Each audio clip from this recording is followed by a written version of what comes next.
Michael, if you want, I can read something. That'd be great. This is the beginning of my next script.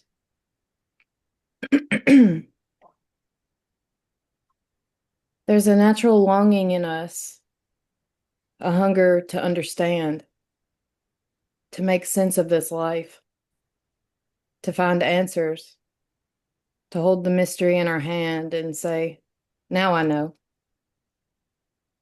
We read, listen, ask, ponder, chase after meaning, hoping that if we just understand enough, the ache will subside. But what if the ache is not the problem to be solved? And the need to understand is itself the veil that hides the simplicity of being. Notice how the mind is always reaching, grasping for explanations, for certainty, for closure. It wants to pin life down, to draw lines around the infinite, to make the wilderness of reality safe and knowable. But every answer leads to more questions. Every explanation is only a hit of hopium. The mind builds castles out of concepts, but the tide of life washes them away again and again. Have we considered that we may not need to understand? Is it possible to rest just for a moment in not knowing? Notice the subtle tension in the body, the contraction in the mind, whenever something feels unresolved. Notice the urge to reach for an answer, to fill the gap with strategy and conclusion. Can you simply let that urge be without following it? Can you rest in the space of not knowing? There is a mystery here closer than breath, older than time. It cannot be spoken, cannot be thought, cannot be understood. It is the aliveness that is all pervading right now, the presence behind every word, the silence before every thought. The mind cannot grasp it because it's not an object. It's not a thing to be known. It is the knowing itself. In this mystery, there is a freedom already, a lightness.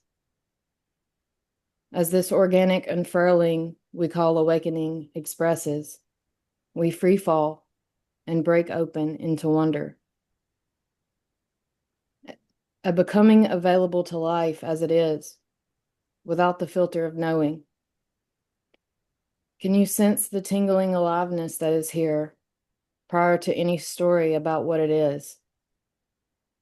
Notice how everything is already miraculously happening, effortlessly, spontaneously, even without your assumptions or ideas of control.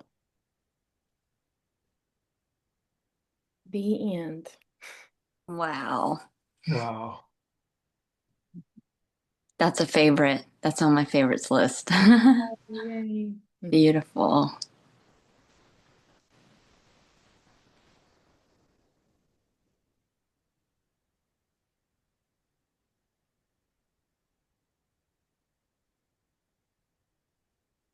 Mhm. It really is too easy and self-evident. This beingness, this presence, this aliveness. And that's what you are, which is bodiless and formless and infinite, from which bodies and forms and finite sensations appear and disappear.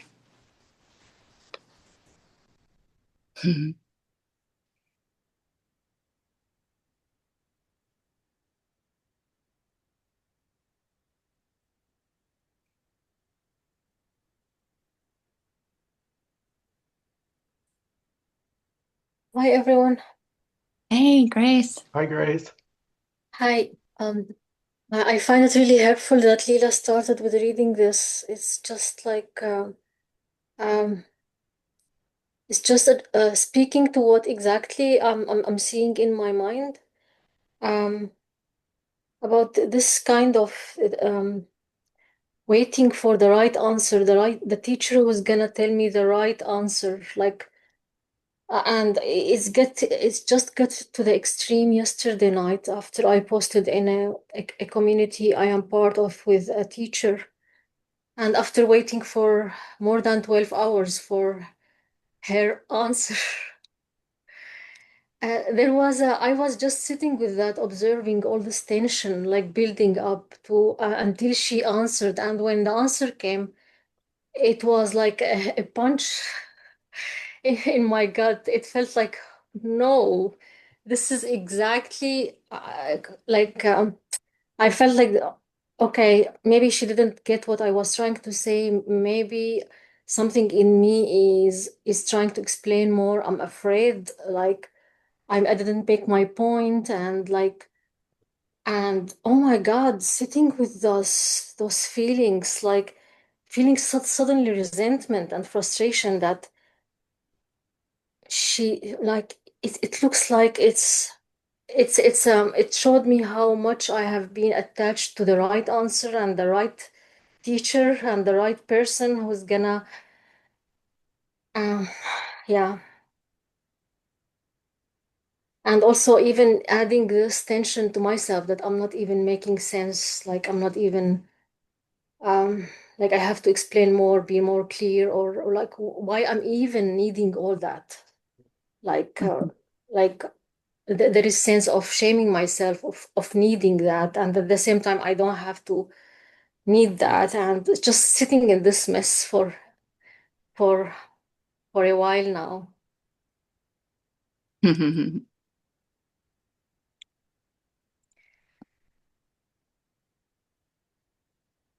Yeah, that's very familiar.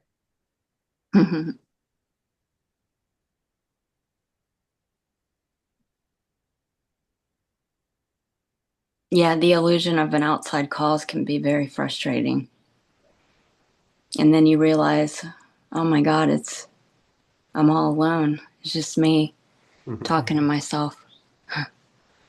I am the teacher. I am the student. I'm everything. And I'm neither.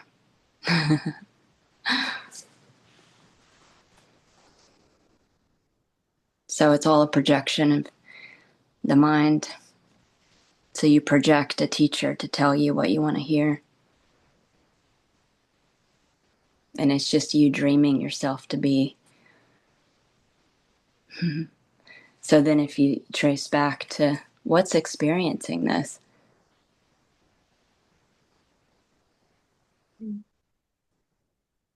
or even if you ask the question, am I having a thought? It's a direct experience of as the source of the thought. And it doesn't have an answer because it precedes the question. It's non-conceptual. It's prior to the mind. And that's what you are, is this pure consciousness from which everything's appearing and disappearing within you. So it's like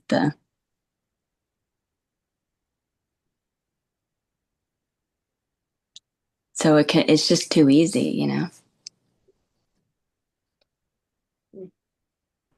If you sit in that, what Leela calls the pregnant space, like when you ask the question, am I having a thought?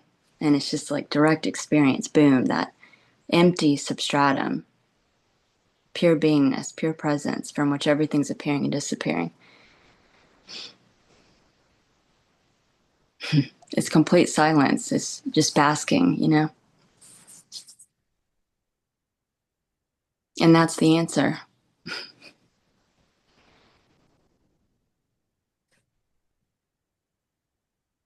Oh, thank you. I feel like honestly what I'm seeing, I don't really care about what's being said as much as just the feeling of being met.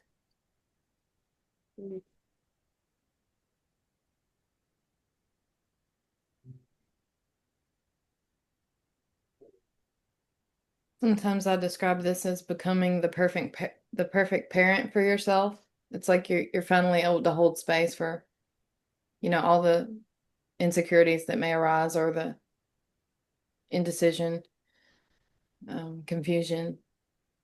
If you really look at it, nothing says it shouldn't be there. It's just innocently reacting to, this chaotic world.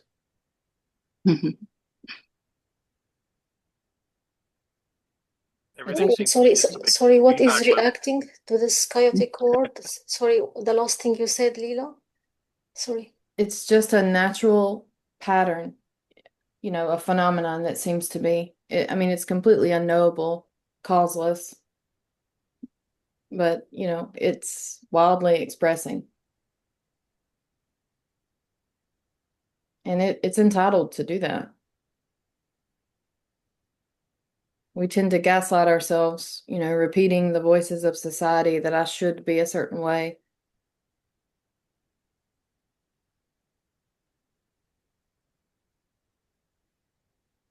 Yeah, and what you resist persists.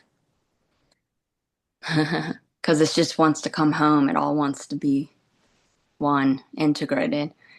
So when you feel it intimately, which is being it, like let it swallow you, let it fucking drown you. Yeah. That integrates it. It's like a homecoming. And then you watch it dissolve within you. You swallow it. And then it doesn't come up anymore. It screams to come home. It's banging on the door. That's the tantric quality of this, the integration, where it's just like those sensations that arise that are like hardcore, uncomfortable. Like if you really sit with it and you feel it fully, completely, intimately, just being aware of the sensation without thought, just being it. Yeah, it's amazing. And that's the love affair. It's like it's all inclusive. It's everything. It's making love to itself is everything.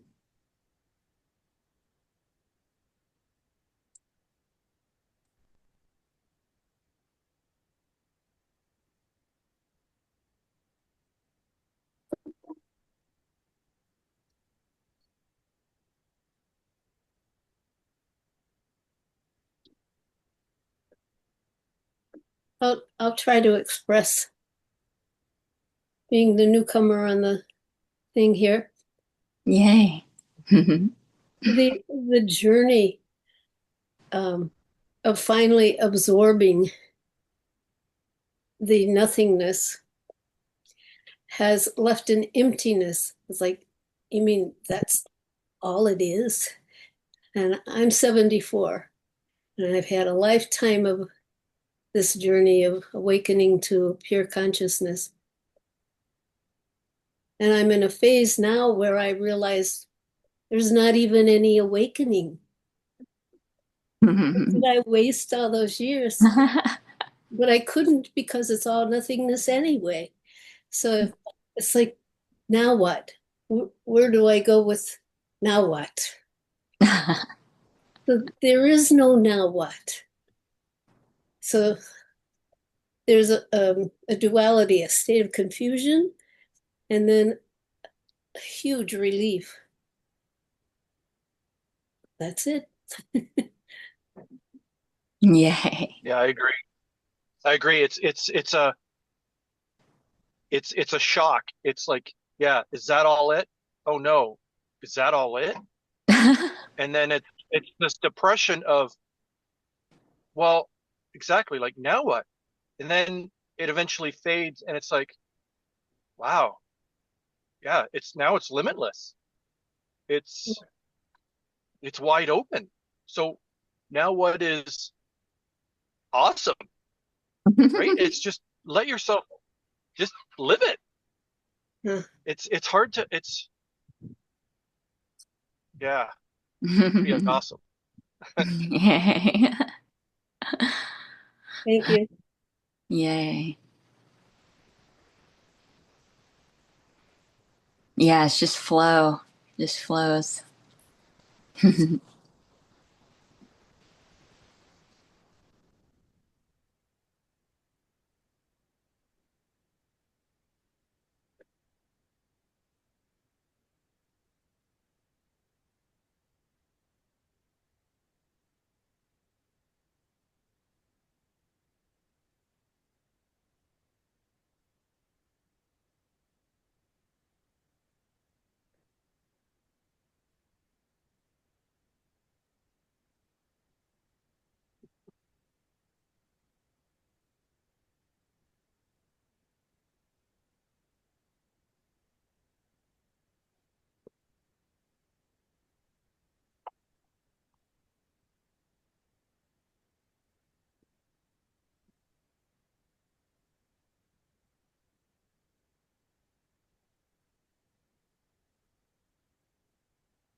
The story is amazing. Just watching it unfold and just, well, I start to call it the dream story now, but it's like everything I do, it's like this is meant to be. I'm like, and there's what am I what am I getting out of this? What am I supposed to learn from this? Or I'll bump my knee on something and I'll laugh and I'll be like, huh, what was that for? It's just questioning and laughing. And I'll watch a movie like I watched who was talking about the other, oh, so I watch a bunch of stuff on MeTube, and they were talking about um uh coming together, or coming together with your mirrored soul, and the heat will be turned up. Like it's going to be very hot when you're together, like not necessarily hot as in sexual, but that too, but hot as in like temperature. And the other day I watched Hancock, and Will Smith is in that with uh, Charlize Theron, I think. And when they come together, it just gets super hot. They're like these superheroes, and I'm like, yes, that's why I watched that.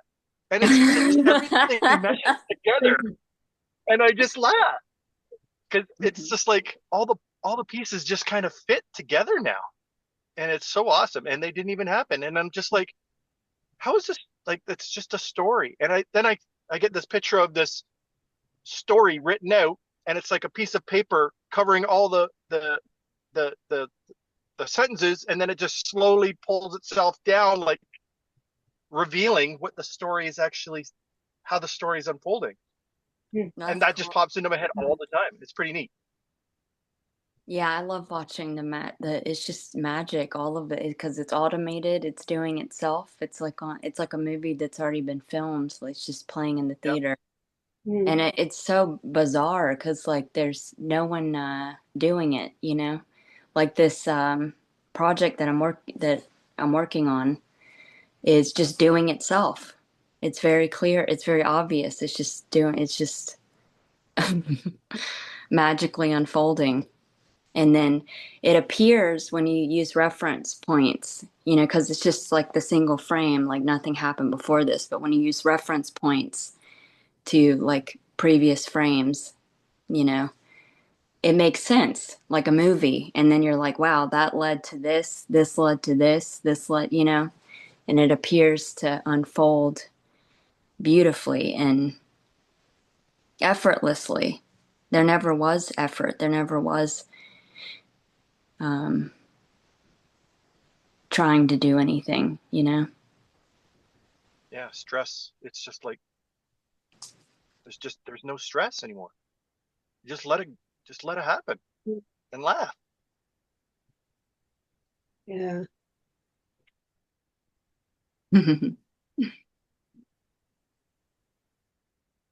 Weird stuff happens, but again, just laugh. Hmm. Wait for the next weird thing. Yeah.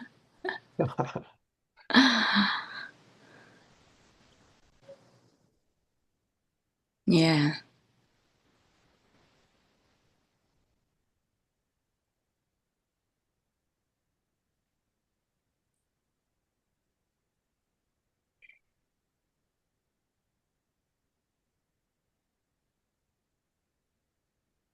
there's sort of a trust in this. I'm in a situation in my life. I'm at the end of going into a complete recession from cancer, and I'm having to relocate where I was staying, and I'm going to be living out of my car. Mhm. And trust as of the 15th of June, and trusting that let it flow, let it happen, and no stress. And I'm not panicked about it at all. I have no Mm. idea where I'm going to be led. I have no idea what's going to happen. I'm completely letting it manifest before my eyes, sort of. Mhm. And Beautiful. about a year ago, I was panicked, about it. Like, what? Mhm. All my money's going away. Mhm. But it really isn't, because of all the things that are happening just in my life, all the people showing up that I taught. I was a teacher that I taught. Well, I heard of your situation, Miss Laura, and just volunteering to help. Well, come live with us. No, I'm going to live out of my car. So is that making a decision, or is it letting it flow? Both. The old story of the rowboat that comes, but you choose not to get in it. Well, a lot of rowboats are there, but I'm choosing to live in my car. So that word choosing, is that letting consciousness that I am, that we are, take its course? Or is Yeah, it's just intuitively doing itself. It's like a um what is that quote that I read the other day? Leela and Michael. It was man can get what he wants, but he can't want what he wants. So that's like a one totality appearing to function as a whole. So you don't choose your choices. You don't choose what you want. Like I can't choose to want to move to Egypt right now. I don't want to move to Egypt. I want to live in North Carolina.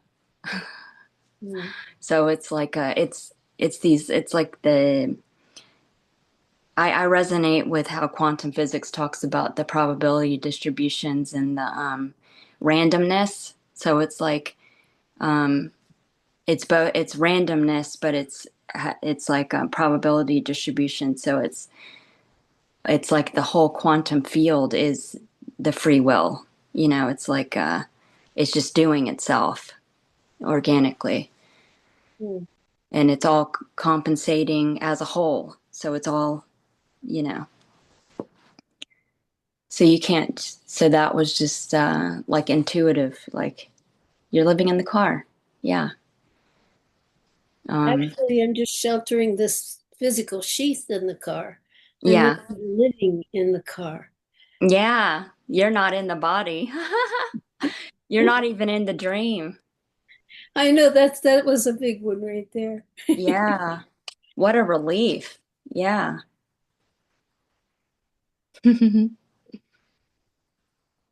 Not too many people know those things. Yeah, it's like watching a movie at the theater. You're not in the movie. You're entertained by it. Right. The next scene is a surprise. That's good.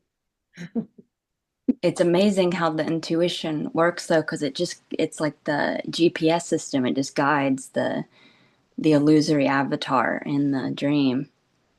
And we talk about that a lot, Michael, with the green light and the red light, where the intuition, like that expansive feeling is yes, and then the dread is no. It's like it'll navigate.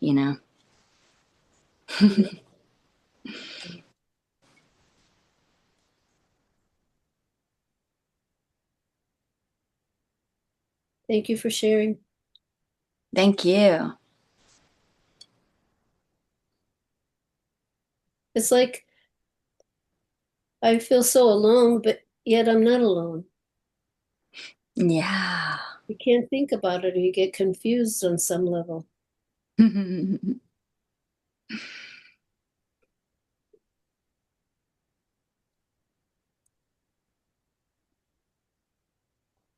Yeah, always taken care of, and you can never die. How amazing is that? Yeah. My out of the body with near death experiences told me that, Heck yeah. which led me to be a seeker in Wow. that journey. Yeah, I that's didn't even need to be there. Somehow consciousness wanted to experience it, I guess. I don't know. I hmm quit trying to answer it.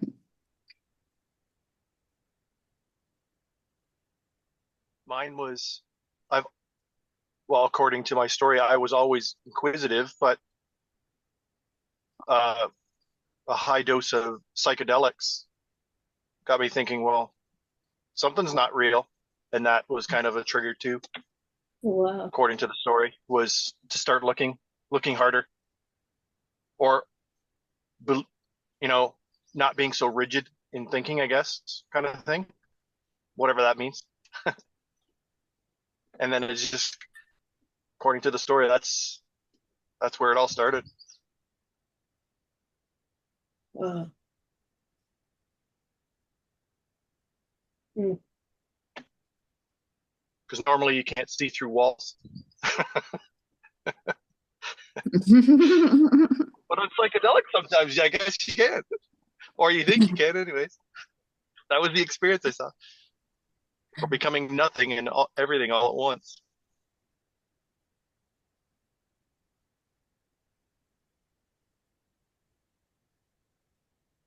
Hey, Leela, can I read a Rumi quote? No. Here it comes. Okay. Silence, silence is the language of God. All else is a poor translation. hmm Hmm. hmm Gorgeous. Yeah, it's beautiful. Mm. And I was thinking about that. And what can you say about silence? Darren's laughing.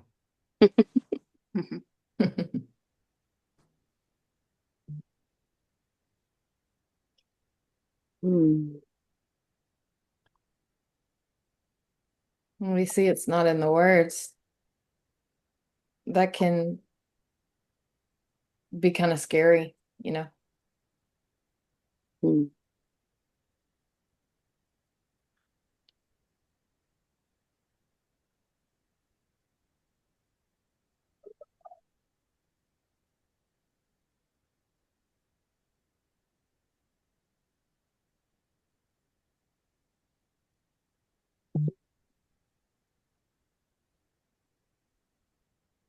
And yet we had this manifestation of bodies and words, and something here desires to play with all of those things, like Yay. with certain preferences, like with certain way of communication, and like desires, likes and dislikes. And this turns out to be actually my biggest challenge of being a human being so far, is just this kind of trying to maybe to validate this paradox that I'm living.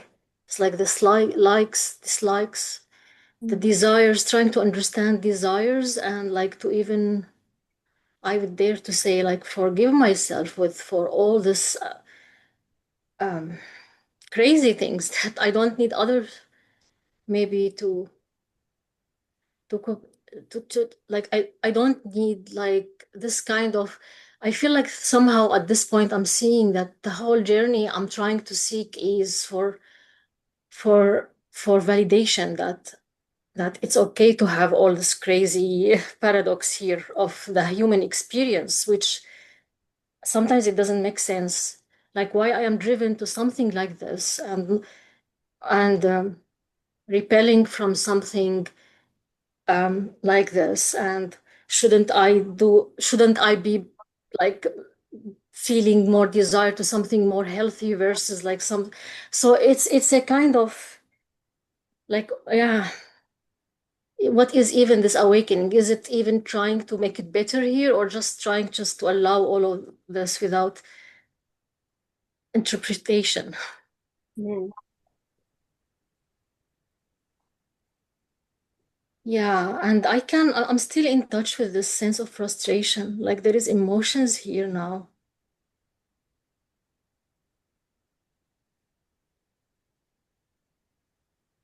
What if, can you guys hear me? We can hear you, Indira.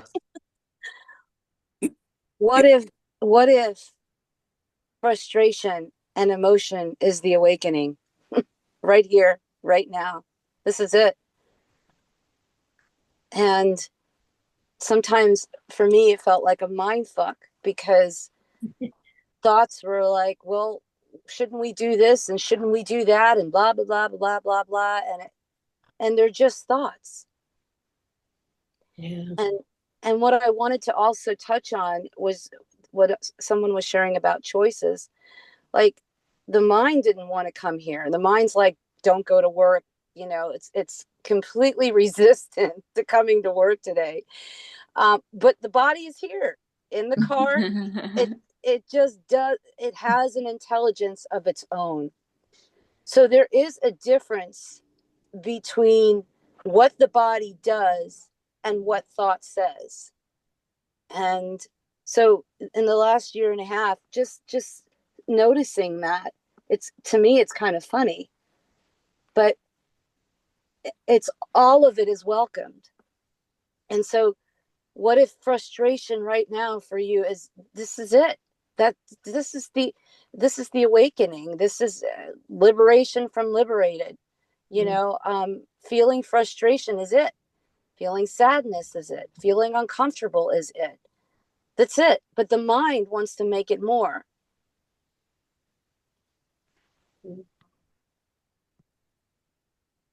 Beautiful, Mm-hmm. beautiful, Indira. Thank you.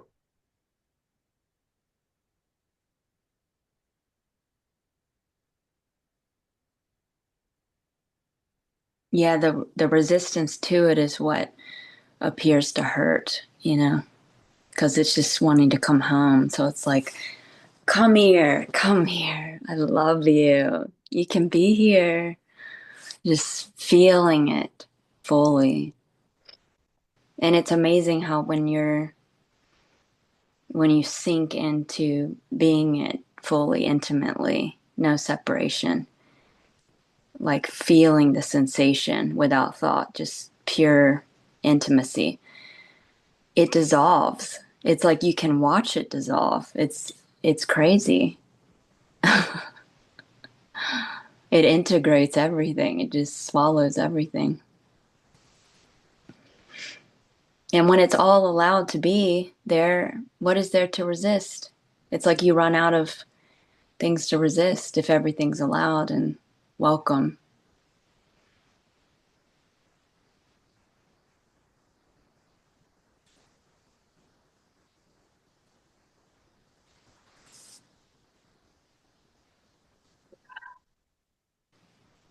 They say it's like a fish searching for water.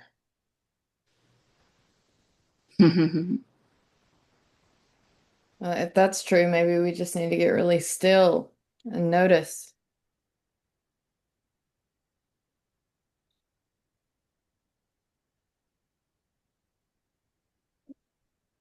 I went through a phase of watching and being entertained with the mind and the thoughts that kept coming in.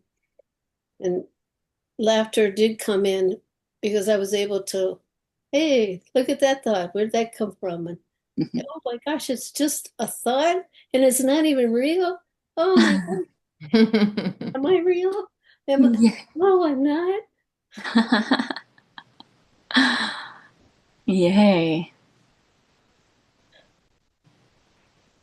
That's like when you stop believing in the boogeyman.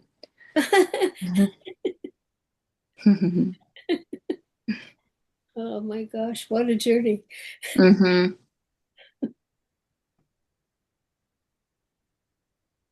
I am is only ever a thought or an assumption, a deep-seated assumption. That what you really are is unfathomable. Mm. You can never know it because you are it. Mm.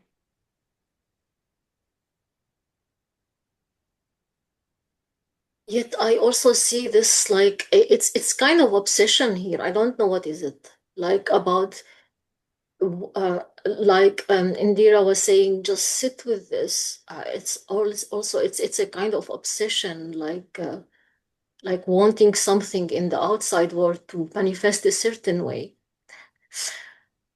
and just sitting with this. And yeah, I mean, like even seeing this obsessive way of wanting something in a certain way.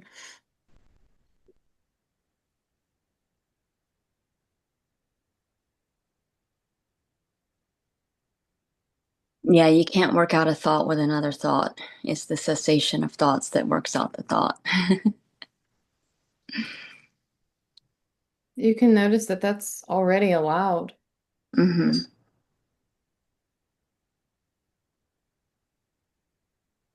It's kind of futile. It's already gone, actually. Yeah, where is it? You never even had a thought. You can't prove it that you've ever even had a thought. You're And too where, dynamic. yeah. Sorry, too dynamic to grasp. Mm-hmm. Oh, you mean like when I said that it was just a few seconds ago, and now Yeah, that was a dream. 2 seconds ago was a dream. Mm-hmm. This morning was a dream. Yesterday was a dream. None of it happened. None of it's happening. And Yeah. where did those words go? This is timeless. So it's like drawing in water. Mm-hmm. Dead, dead and born again in this very moment. Nothing happened. Clean slate. so I'm sitting here wanting to be met a certain way. Just saying it, it's already gone. Oh my God. Mm-hmm.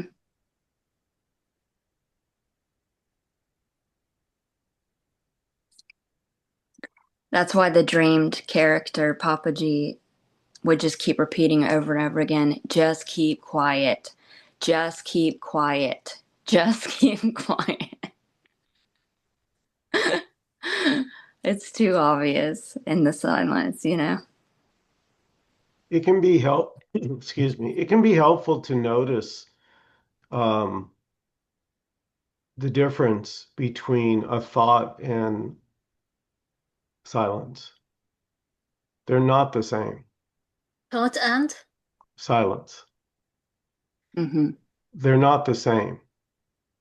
And I was suggesting it could be helpful to notice they're not the same. Because otherwise, there can be a tendency to go from thought to thought to thought and kind of get spiraled. And the silence is always here. It's always available. It's not doing anything and it's not saying anything.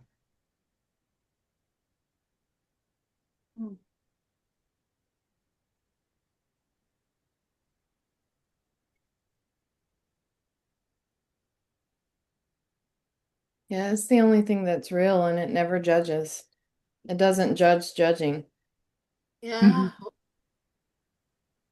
yeah. You just said what exactly was going through my mind. I thought maybe it's not, I don't need to say it. Then you said it. Wow.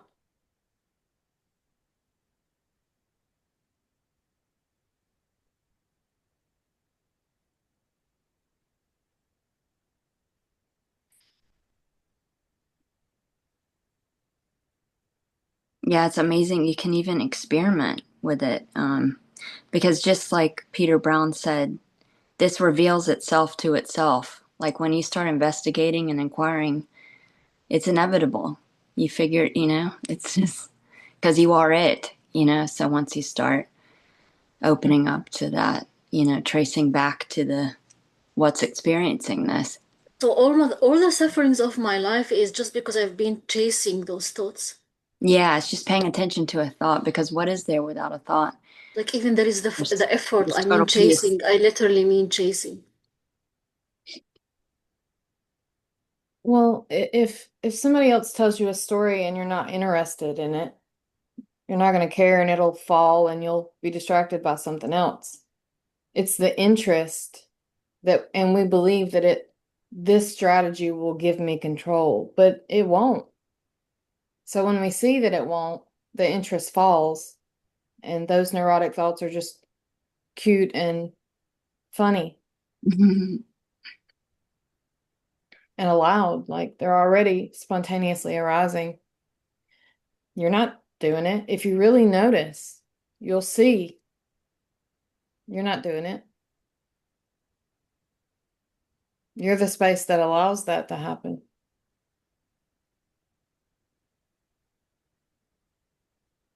Yeah, and there's a temptation to go to the thoughts. Like it's almost the silence. You ever notice people say there's awkward silence, right? They're on a first date, and all of a sudden they run out of things to say. And there's that awkward silence.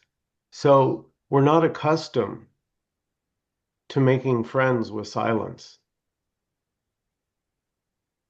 and it's what we are.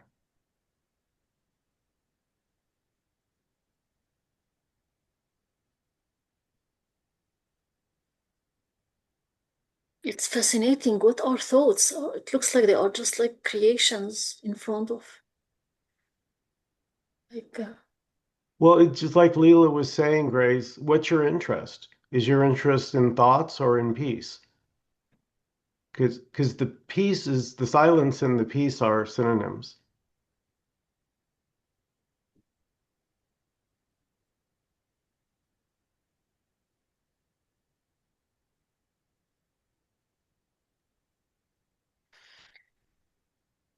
Yeah, it's amazing how even if you experiment with it, like when those thoughts come in that are resisted or uncomfortable or like dividing, when the alarm system is screaming, no, it's not separate, so it's triggering. And then you can notice that thought attracts another thought, and it's a downward spiral. It just can't be worked out because it just keeps, and it gets heavier and heavier and lower frequency, like it's death. But then right in that moment, if you silence, if you just sit there and you're aware of the feeling without thought, and you just sit there in that silence, it's amazing how the vibration shoots up, and it's like total peace and serenity, and it's like, oh my gosh. I'm not those thoughts, and I don't have to pay attention to those thoughts. Like, what the hell? Those thoughts have no power. They're only, if I'm not aware of them, they don't even appear to exist. My oldest son came in the house the other day. He was like, "Mom, what you were saying about the thoughts is true." He's like, I don't have to pay attention to that thought, and when I don't pay attention to that thought, there's no problem. There's no suffering. He's like, I don't ever have to suffer again. I'm totally free. Like, it was like amazing. It's like this huge revelation. He's like, I don't have to pay attention to those thoughts. I can just be in this peace, in this presence. Like, yeah. Another thing that can be noticed is not the content of what the thoughts are saying, but the mechanism. So how they arise. What is that even made out of? Where's it coming from?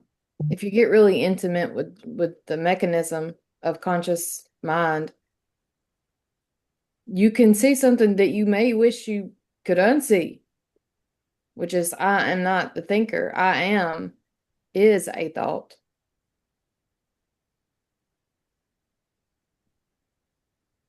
And then it's just sort of it's a very vulnerable free fall where everything is already allowed. I don't have to allow it. I can throw a fit if I want to, that's allowed.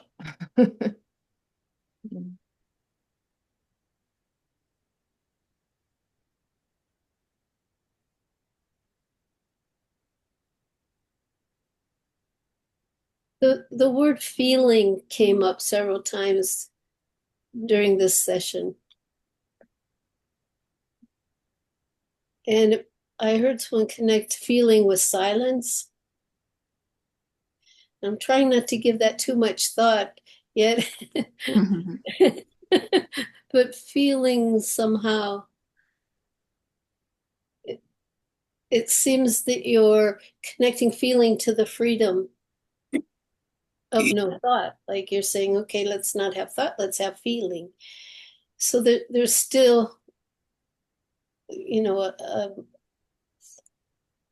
I don't know how to express it, an attachment to a feeling then. Little confusion there. I guess the mind's trying to hash this I out. think the reason why we talk about that is because normally what we do as normal humans is we don't like the feeling, which is it's just a sensation in the body. It's just energy. Like what is fear? If you really look at it, it's like a sensation in the torso, like adrenaline. Mm. And we're taught from a very young age that, you don't be angry, don't be sad, be happy. That's the right way to be. So we're taught to sort of suppress those feelings.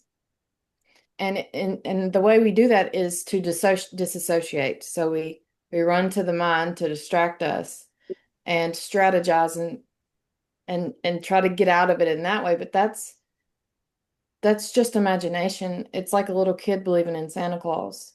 The symbols aren't real. The feeling is more real than the symbolic realm.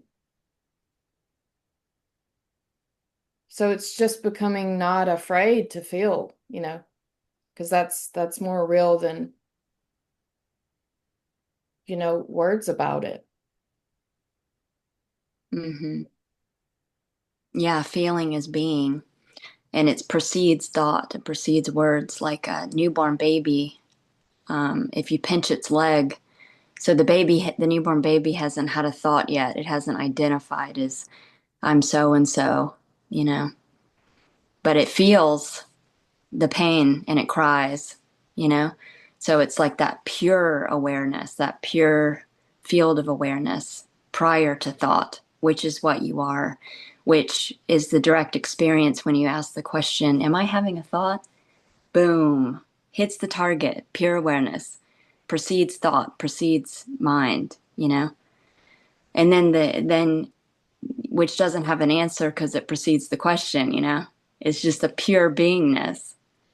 And in that field of pure beingness that you are, which is the entire universe, that got misidentified as being the body and being the avatar, but it's the totality. It's the same as the felt sense of being or presence or self. It's the felt sense of self, of being home. So that's why when people say, wow, it's like it's always been here. It's always been here with me. It never left me. It feels like home, but I've always felt that way. It's because that sense of self, that beingness that we are, the pure presence, which is immutable. It's one. It's one. We misidentified it as that's the character, that's the body, that's Jenny, which that's just a thought. This precedes thought. The felt sense of self precedes thought. So it does feel safe. It does feel at home. Just like you were saying, Laura, that you trust. There's this sense of, because you are the only lover. You are your own lover. You are the infinite self that is eternal and never dies and is always taken care of and is invulnerable, can't be fucked with, untouchable. Yeah. I think it's important to say that this isn't about stopping thoughts. It's more subtle than that, Thoughts can Yeah. happen. And this can still be seen. It's just a discernment between what's symbolic and what's actual. Feelings are actual. Thoughts are even actual in their own way, but the symbolic nature of them, the meaning, are not.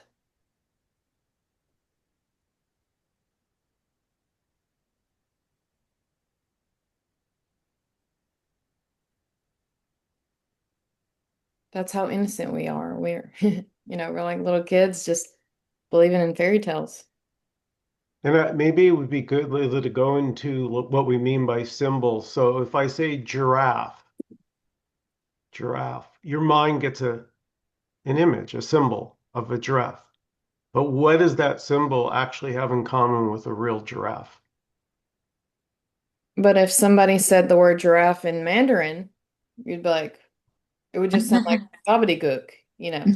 So that's you could say the symbol or the thought or the word, but that that meaningful image and that energetic sensation of I know what that means, that's a beautiful tool and expression of creativity, but that's all.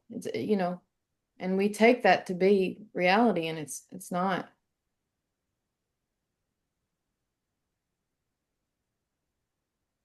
Yeah, because it has infinite meaning. It can mean anything.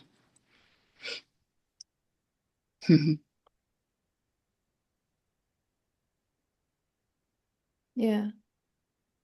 So it's all make believe and it's unreliable. It's temporary. It's impermanent. Yeah, it's the utter meaninglessness that is all meaning. Mhm.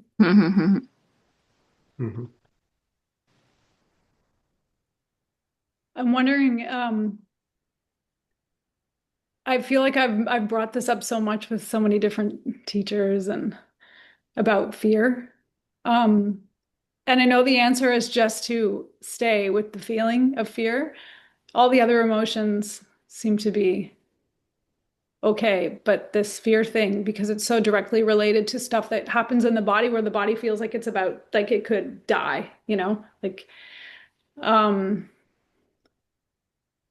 and it just keeps coming up, like, and the thoughts, like that's the one where I find it the hardest to unhook from thought.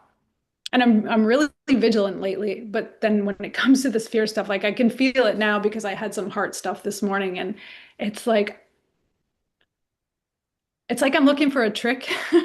Like there's got to be a way around it when I know the only way is through it. But it's like as soon as that thing, like something starts to happen in the body, it's just this immediate, like this terror, and this just like you got to do something about it, like Mm. I don't know if anyone has any experience with like Mm. how to approach that, or if it's just a matter of time and acclimatization to it, or When there is actually experience. There's memory of history here where there was 10 years of trying to figure something out and doctors not knowing and me being like, no, there's something wrong, and then actually finding out there was something wrong. So it hooks in. It's like, well, you've got to keep trying to figure this out. You better go to the doctor. And then it's doctor visits after doctor visits with nothing showing up. But because at one point something did show up, it uses that. It's like, okay, this, you could die. This could be your heart. This is bad. So there's a sense that that's the trick. I can see that that's the trick, but it seems so powerful to pull me in its grip. It's so beautiful. And I mentioned this the other day with our phone call that friend Matt had said he noticed that this is mischievously giggling in the background. So like my friend Jack says, this mischievously doesn't want to see itself.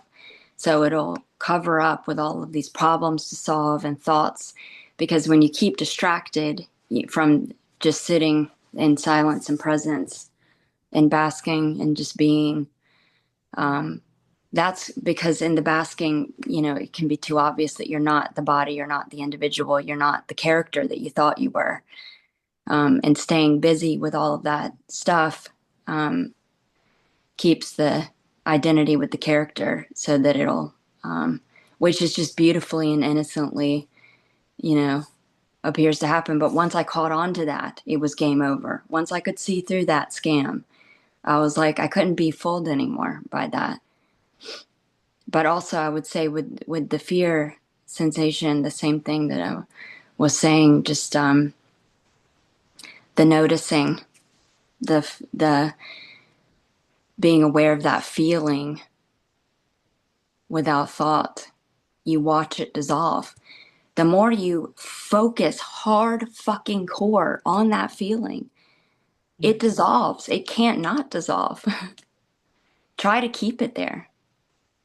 Try to keep it there all day and by focusing hardcore. It won't. Once you're aware of it, you swallow it. It dissolves. And then But you would have. Sorry, Go go ahead. ahead. No, I'm done. Because it's like the feeling isn't there. It gets like something happens in the body, the heart starts doing something weird, and then the fear comes, but it's not like, I don't know if I'd have to kind of conjure the fear. I'd have to kind of Yeah, conjure it's anxiety has a lot of crazy weird symptoms, like crazy. Yeah, it's weird. I can Yeah. be out, I can be, really open and blissed out, and then suddenly something shows up physical in the body, and then the anxiety just pokes Yeah, it. when I was like vigilantly doing that, focusing on it, on the sensation without thought, watching it dissolve, it just transmutes everything. And then it stopped coming up because it was all integrated. It wasn't resisted. And then the fear to me is like the alarm system. It's the GPS saying, no, this isn't real. This isn't separate. Wake up. It's like the alarm clock. And so it's like that was always a notification to me, like, oh, something's off. There must be a thought that's that I'm paying attention to, that's dividing or that I don't resonate with, or something showing me, is always just like in the dream at night when there's hardcore resistance and there's thrashing and there's like that sensation of refusal to accept that this is real. Is when you wake up, So it's all a beautiful tool. I see fear as a beautiful tool. Well, then I hear, you hear people like Angela talk about the fear barrier, and I have this fear of the fear barrier. So it's like, Oh, oh, funny. this horrible, like terrorizing thing. Oh, how funny. Mm. Try making love to it. Mm. You know what? When I used to do counseling, I used the Taoist law of reversed effort technique, where I would get the people so that I'd get them to tell me their fear and the worst outcome, and to wish for it. Mm.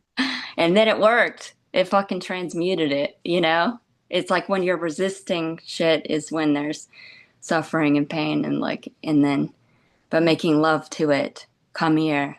I love you. I want you. I kind of agree with that because. Yeah. Go ahead. So go ahead, Jim. No, that was it. It was. I'm kind of in the same boat where there's just this last little holding on of fear, and it pops up every so often. I'll be blissed out, and then it'll be like, yeah, but what about this one time, remember? And I'll be like, oh yeah. And then the fear sets in. And then it's like a thought comes, and I'm like say, nope, they've got you. Or you're caught. And I'll be like, I'm caught by who? That's my next thought. And then it just goes silent.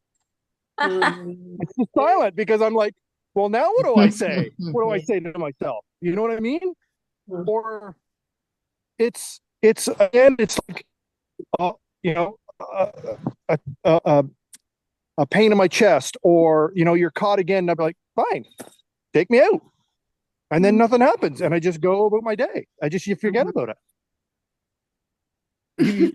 It's like you go right at it, you attack it, you go back at it.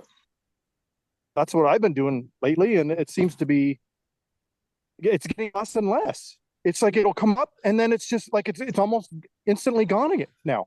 Instead of sitting there and dreading and running it over and over and over and over again, and then just running yourself into this hole. It's just like go right at it, like Ginny says, accept it, and then it just disappears. You get on to something else. Yeah, it's amazing. Start to enjoy again. It's like the destroyer. It's like a dumpster fire, because right when you're aware of the sensation without thought, you watch it dissolve. You can literally watch it dissolve, and it can't not dissolve, and then you can't pay attention to it all day. So you are the knowing, you are the attention, you are the pure consciousness from which all of these fleeting finite sensations are appearing and disappearing. So they're unreliable. They're born and die. Like they don't have lasting. You can't. Try to pay attention to one finite sensation all day. You can't do it. It dissolves. And then it's only a thought. Like then you're like, where did the thought come from? What's paying attention to the thought? And when I don't pay attention to the thought, it doesn't exist, and it never did exist. But you'd have to keep paying attention to the thought to keep projecting it onto the movie screen. So it's like it takes a lot of effort and energy to do that. Because right now, the body's perfect health, clean slate, boom, just born. It was born just now. Nothing happened. Nothing's ever happened to it. But then there can be a paying attention to a thought that, oh, this thing happened to it, this thing happened to it. Then it projects the imaginary placebo symptom of it. But when you're not paying attention to that thought, it never happened. It never existed. It's in a superposition, like an empty potential. It can be anything. It's just infinite energy. Hey guys. Hey Jonathan. Good to see you. Yay. Hey, yeah, this all this seems to be was really strange to me in the beginning, because I was totally unaware of what my predicament was, because for me the seeking was through drugs and alcohol, and I had no idea that I was even seeking or any of this was going on within myself until sobriety. Because it was easy just to go back to using alcohol or drugs, right? And it just immediately would take it off the board for you. Now you take away the drugs and alcohol. Now I found myself in the same predicament. And like, the question for myself was like, what is exactly going on here? It's and even being told this over and over again, and I couldn't grasp it. That's when I started hearing people saying self can't get this, In essence, what I was trying to do with the drugs and alcohol and in this sobriety was trying to get self out of self, and didn't matter that you told me 1,000 times that self can't get out of self. It didn't stop it from trying to do it. It's just over and over and over again, not,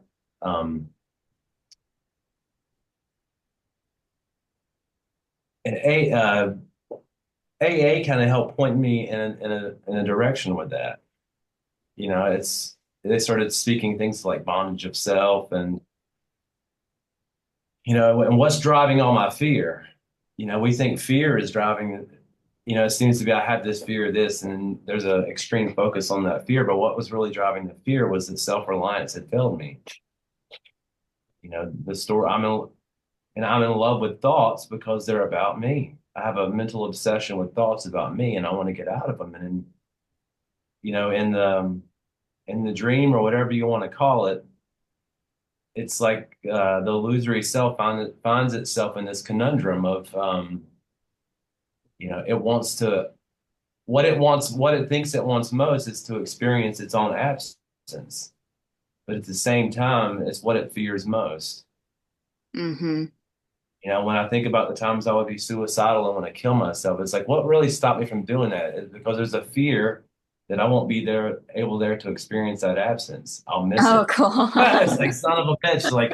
That's awesome. I can't trust myself with this. Like, what if I go through with this and then I'm gonna miss it? Like, I want my cake and eat it too. It's you know, in the you know, I couldn't see past the thoughts. Like that was the end all be all for me, logic and reasoning. And you know, when you start looking at how like this and that, right and wrong, good and bad, shouldn't, all that is doing is reinforcing the story. Like the self, the me, the ego, whatever you want to call it, is looking for reinforcement to keep that illusion alive. It's like Hmm. when I started hearing stuff put more in like plain terms, like the movie screen, you know, self had mistaken itself for what was being shown upon the screen. Hmm. Happy movie, the sad movie, the scary movie, the funny movie. But in essence, like, you know, it couldn't see that it was the screen. And it was always unchanged no matter what shined upon it. And like, that's why I couldn't stop drinking and using because, you know, I took myself to be whatever was shown on the screen. Like, Hmm. you know, no different than like the sky and the clouds. Like the sky is always unchanged. It just is. And like, but I would mistake the clouds as like the thoughts, you know, and I mistake myself to be that. Yeah. Grasp onto them, and then I won't let go of them. It's Hmm. you know, you start seeing you're not that. It's like, oh shit, like you know, I try to explain that to a lot of people in recovery that are trying to like come off like drugs and alcohol. It's Hmm. like the thought of trying to drink or use comes up, and it's like when you see that that's not you, then it can like come and go. It's just like there it is, there it goes. But in the past, there wasn't no coming and going. It was like there it is, and Hmm. now it's inescapable. Yeah. And the conundrum again. But Beautiful. Thank you. That's yeah, the movie and is one of the biggest clues, the movie theater. And even when you're in the movie theater, you know you're not in the movie, but then you're on the edge of your seat, like you're involved. You're the character on the screen and you're going through all the emotions and the movie's real. And then you're like, oh wait, I'm not in the movie. Wow, what a relief. I mean, I guess it's just like the simple idea of just entertaining that maybe I'm not that. Hmm. Whatever that thought is, it's like, Mhm. I mean, Yeah. how much we rely on like seeing and hearing, like our belief systems based off on a duality, just off seeing and hearing, because it comes up with judgments and ideas and stories. Imagine what that thought would be like if you couldn't see or if you couldn't hear. Hmm. I see something that's supposed to be the color green. Now, if you've never seen before, then there's not going to be the same reaction to that. Yeah, you can't describe the color green. A story put behind it. Hmm. Same thing the mind does with like food. I mean, you can see something that looks delicious and you have a really good idea about how this is going to be, and you eat it and it tastes like shit. And the same coin, you can see someone see some food that looks horrible, and as you Hmm. smell it, you get a good thought and belief about how that's not going to be. You know, I'm not even going to touch that, and then you try it and you realize it's like the most delicious thing you've ever eaten. Hmm. Like self can't be trusted, man. It's just an idea in the head. I mean, I found the same thing with like making music in the studio. There was a lot of time in the past where there had to be a lot of thinking and thought going into writing and playing musical instruments and writing songs, and not much good comes out of that. It's And, unreliable. It's and temporary. Yeah. all of a sudden, when you kind of like get into I don't know, like a flow state where there's not really thinking going on, all of a sudden there's like music and melodies and songs coming out that weren't really thought up. It just seems to come out of nothing. And then you record it Mm. and go back and you're like, where the fuck did that come from? Yeah. Formulate That's this, all it all is. do Yeah. this, and this, and this, X, Y, and Z, and then I'm gonna have this result. It's just like, you know, Hmm. kind of strange. You see yourself walking through the day, no different. Hmm. Yeah, when I was very vigilant with this, I was like, I'm not gonna be the mind's bitch. The mind is gonna be my bitch. I was like, I'm not doing this shit anymore. So I was very vigilant. And like when the thought would come up that was identified with, or I would say, what is aware of that thought? And then I'd see myself as the absolute. And then I'd be like, oh yeah, I perceive the thought. It can't appear without me. There's no power in it. Leela said my internet is glitching. Yeah, it's amazing.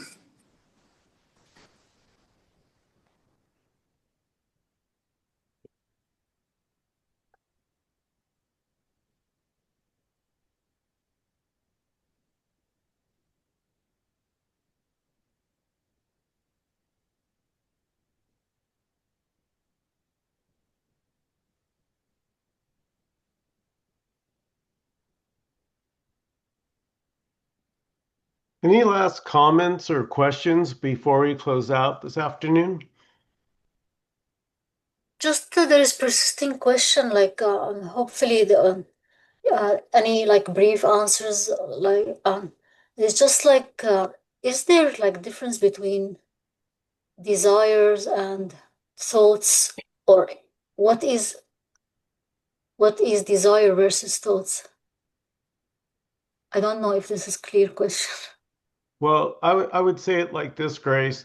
Does this moment need anything?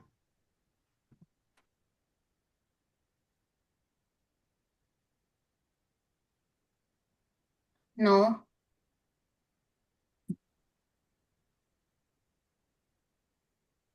So we can say that thoughts are born out of desires. So I'm just trying still. Well, it's just noticing that thoughts are always needing something. It's always about getting. What's already here,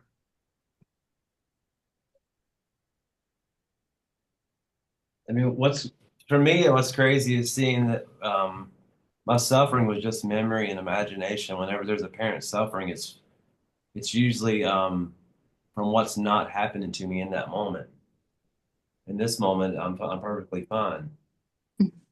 When you look at what the suffering is, it's like from what's not happening to me. Unless your hand is on the hot stove in that moment, then I'm suffering from my memory and imagination. Wow. yeah, we're suffering, Jonathan, from the other moment, the Yeah, one that's not here. you're not in it. It's Yeah. almost ridiculous whenever it's kind of sometimes someone else has to point that out to me whenever it kind of grabs me by the boo boo. It's easy to recognize in someone else, but when it's happening to you, it seems so fucking real. And it's like, motherfucker, you done got me again with the same old bullshit trick. I'm like, son, what's not happening to me? I'm all in my shit because someone left me, a year or 10 years ago, or Mm-hmm. or I'm worried to death I might have cancer again from in a decade from now. Like that's not happening to me in this moment. Oh yeah. You know what that reminds me of when Not really even a problem to begin with. When you see it, it's like, son of a bitch, like hmm I am the problem and I am the solution. There's nothing to do about neither one of them. It just is already. Yeah. Mm. And it was just a dream that didn't happen. Kind of like when you see someone sleeping and they're talking in their sleep, you know? It's just like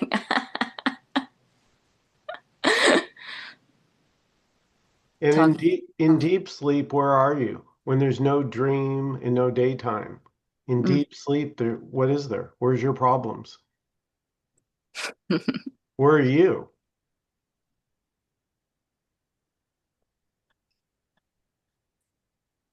Same thing can happen in consciousness. I mean, I'm sure this has probably happened in every person alive.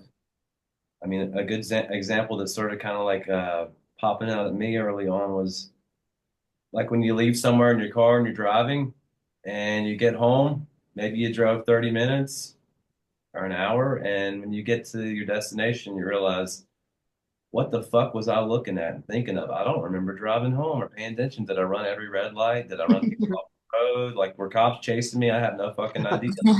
Where was I at? Like, somehow this thing got from point A to point B, and like I was left out of the equation. Like, what hmm the fuck just happened here?